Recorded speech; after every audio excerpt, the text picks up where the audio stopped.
بسم اللہ الرحمن الرحیم۔ السلام علیکم ورحمۃ اللہ وبرکاتہ۔ الحمد للہ وکفی وسلام علی عبادہ الذین اصطفی، اما بعد۔ حاضرین و ناظرین، یہ درس نمبر 739 ہے۔ سورہ انفال کی 2 آیتوں کی آج تلاوت کی جائے گی، آیت نمبر 24 اور 25۔ چلیے سب سے پہلے ہم ان 2 آیتوں کی تلاوت کرتے ہیں، لفظی ترجمے اور ترجمے کے بعد تشریح کرتے ہیں۔ اعوذ باللہ من الشیطان الرجیم، بسم اللہ الرحمن الرحیم۔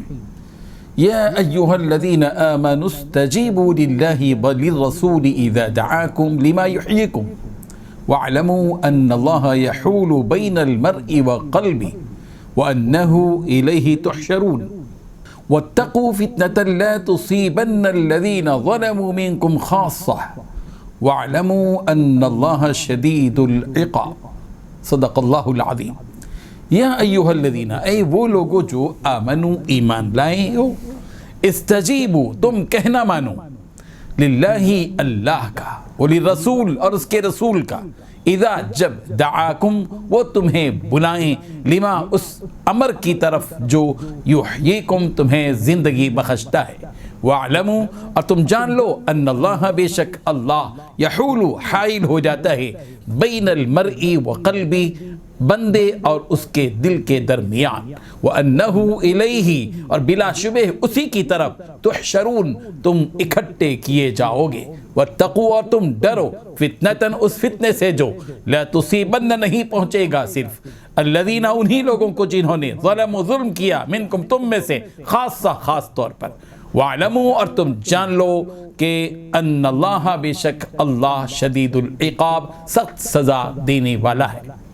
ترجمہ یوں ہے، اے ایمان والو، اللہ اور اس کے رسول کا حکم قبول کرو، جبکہ اللہ اور اس کے رسول تمہیں ایسے کام کی طرف بلاتے ہیں جو تمہیں جاویدہ زندگی بخشتا ہے، اور جان رکھو کہ اللہ آدمی اور اس کے دل کے درمیان حائل ہو جاتا ہے، اور یہ بھی کہ تم سب اس کے روبرو جمع کیے جاؤ گے، اور اس فتنے سے ڈرو جو خصوصیت کے ساتھ انہی لوگوں پر واقع نہ ہوگا جو تم میں گنہگار ہیں، اور جان رکھو کہ اللہ سخت عذاب دینے والا ہے۔ ان 2 آیتوں میں 6 باتیں بتائی گئی ہیں۔ پہلی بات، اے ایمان والو، اللہ اور اس کے رسول کی دعوت کو قبول کرو۔ دوسری بات، جب رسول تمہیں اس بات کی طرف بلائے جو تمہیں زندگی بخشنے والی ہے۔ نمبر 3، اور یہ بات جان رکھو کہ اللہ انسان اور اس کے دل کے درمیان آڑ بن جاتا ہے۔ نمبر 4، اور یہ کہ تم سب کو اسی کی طرف اکٹھا کر کے لے جایا جائے گا۔ نمبر 5، اور ڈرو اس وبال سے جو تم میں سے صرف انہی لوگوں پر نہیں پڑے گا جنہوں نے ظلم کیا۔ نمبر 6، اور جان رکھو کہ اللہ کا عذاب بڑا سخت ہے۔ بزرگان محترم، جہاں جہاں اللہ تبارک و تعالی ایمان والوں کو یا ایھا الذین آمنوا، اے ایمان والوں کے ذریعے پکارتے ہیں، وہاں اسی طرف اشارہ ہوتا ہے کہ اے ایمان والو، تمہارے ایمان کی یہ صفت تم سے یہ مطالبہ کرتی ہے کہ تم اللہ تبارک و تعالیٰ کے حکموں کی تعمیل کرو۔ وہ جس جانب تمہیں دعوت دے رہا ہے اس کا جواب دو، اور اس ایمان کے بعد جن کاموں کے کرنے کا تقاضا کیا جا رہا ہے وہ کام کرو، اور جن کاموں سے روکا جا رہا ہے تم ان سے رک جاؤ۔ اس آیت میں ایمان والوں سے کہا جا رہا ہے کہ تم اللہ اور اس کے رسول کی دعوت کو قبول کرو، جس طرح تم کسی شخص کے دسترخوان پر بلاتے ہی اس دسترخوان کی طرف مائل ہو جاتے ہو بلکہ لپک پڑتے ہو، اس سے زیادہ تمہیں اس دعوت کا جواب دینا ہے اور اس پکار کو قبول کرنا ہے جو پکار اور دعوت زمین اور آسمان کے خالق اور مالک کی طرف سے اور اس کے بھیجے ہوئے اس پیغمبر کی طرف سے جو تمام نبیوں کا سردار اور عالموں کے لیے رحمت بن کر آئے۔ اور یہ بات بھی یاد رکھو کہ دنیا کا کوئی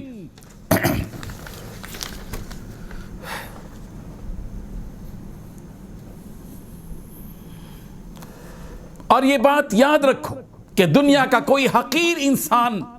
تمہیں بلاتا ہے تو ضروری نہیں کہ اس میں تمہاری زندگی کا سامان ہو، لیکن اگر اللہ اور اس کے رسول تمہیں کسی چیز کی طرف بلا رہے ہیں تو یہ بات یاد رکھو کہ اس میں تمہاری زندگی ہے، اس لیے کہ انسان کی وہ زندگی جس زندگی میں اس کے خالق اور مالک کی بندگی نہیں، وہ زندگی نہیں بلکہ فنا اور موت ہے۔ حقیقی زندگی تو اس جانب ہے جس جانب تمہیں تمہارا رب بلا رہا ہے اور اس کے بھیجے ہوئے آخری پیغمبر تمہیں بلا رہے ہیں۔ اللہ اور اس کے رسول جس چیز کی طرف تمہیں بلاتے ہیں وہ پاکیزہ اور دائمی زندگی ہے، جس کو سورہ نحل کی آیت نمبر 97 میں ان الفاظ سے تعبیر کی گئی، فَلَنُحْيِيَنَّهُ حَيَاةً طَيِّبَةً، ہم اس کو پاکیزہ زندگی عطا کرتے ہیں۔ امام بخاری نے استجیبو کے معنی عجیبو کے لیے ہیں کہ تم اس پکار کا جواب دو، لما یحییکم اے لما یصلحکم، وہ پکار جو تمہاری زندگی کی اصلاح کر دے، جو تمہیں درست زندگی عطا کرے۔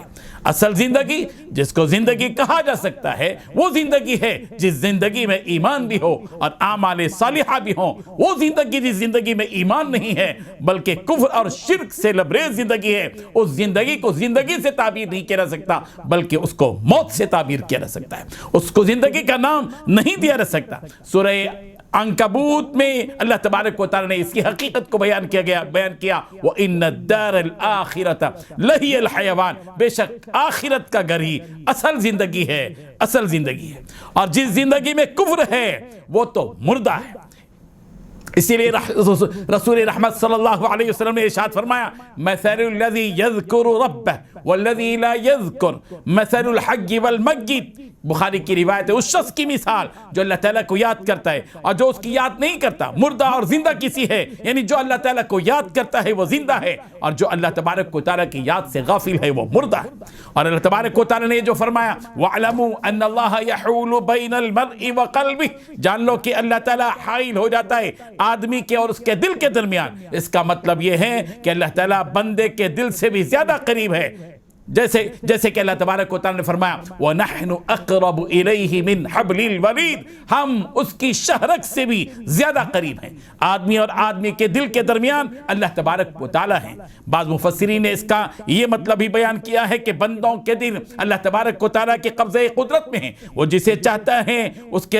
وہ جس سے چاہتا ہے جیسے چاہتا ہے اس کے دل میں تصرف کرتا ہے، کسی کو رشد و ہدایت عطا کرتا ہے اور کسی کو سیدھے راستے سے ہٹا دیتا ہے۔ اسی لیے اللہ تبارک و تعالیٰ سے بندہ مومن اس بات کی توفیق طلب کرتا رہے کہ اللہ تعالیٰ اس کے دل کو دین پر ثابت قدم رکھے۔ یہی وجہ ہے کہ نبی کریم حضرت محمد رسول اللہ صلی اللہ علیہ وسلم کے بارے میں حضرت ام سلمہ رضی اللہ عنہا نے بیان فرمایا کہ پیارے پیغمبر صلی اللہ علیہ وسلم ہمیشہ یہ دعا فرمایا کرتے تھے بکثرت، یا مقلب القلوب ثبت قلبی علی دینک، اے دلوں کو پلٹنے والے میرے دل کو دین اسلام پر ثابت قدم رکھ۔ حضرت ام سلمہ نے رسول رحمت صلی اللہ علیہ وسلم سے کہا کہ اللہ کے رسول آپ کثرت سے یہی دعا کیوں کرتے ہیں، اس کی کیا وجہ ہے؟ نبی کریم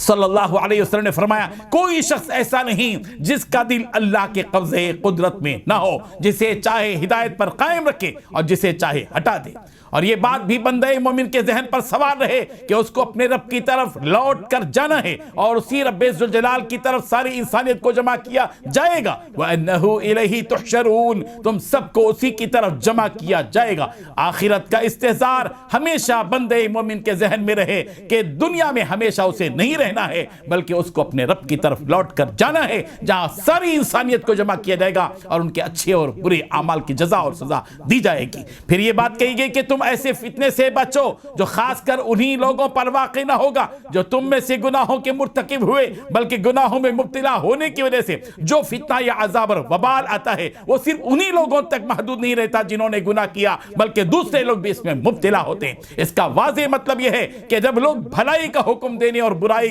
سے روکنے سے غافل ہو جاتے ہیں تو جو عذاب گنہگاروں پر آتا ہے تو وہ لوگ بھی اس عذاب میں مبتلا ہو جاتے ہیں جو ان گناہوں کے مرتکب نہیں ہوئے جن کی وجہ سے عذاب آیا۔ چونکہ لوگوں نے گناہوں سے روکنے کا فریضہ ادا نہیں کیا اور اپنی نیکیوں میں مگن رہے اور گنہگاروں کو گناہوں سے نہیں روکا، جس کا نتیجہ یہ ہوتا ہے کہ جس طرح گنہگاروں پر عذاب آتا ہے تو اس عذاب میں وہ لوگ بھی گرفتار ہوتے ہیں جو ان گنہگاروں کو گناہ کرتے ہوئے دیکھتے رہتے ہیں مگر ان کو ان گناہوں سے نہیں روکتے۔ اللہ تبارک و تعالی ہمیں امر بالمعروف اور نہی عن المنکر کے اس فریضے پر عمل کرنے کی توفیق عطا فرمائے۔ وآخر دعوانا ان الحمد للہ رب العالمین۔ اللہ